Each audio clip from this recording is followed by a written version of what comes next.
Meow, meow, meow. As a accounting student, ang main goal natin ay to get that three-letter title, maging CPA. Let us all welcome Sir Melvin Linhea. Yung credentials na today, yung narating nyo na agad ngayon, sir. Sobrang wow. Grabe. Yung pa yung napilitan Grabe na. In the 6 board exam subjects, meron kaya kayong favorite na favorite?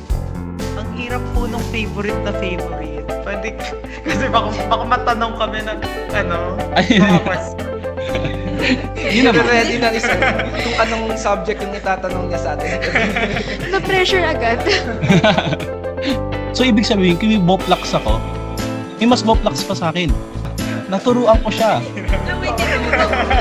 Sir, nagtuturo sa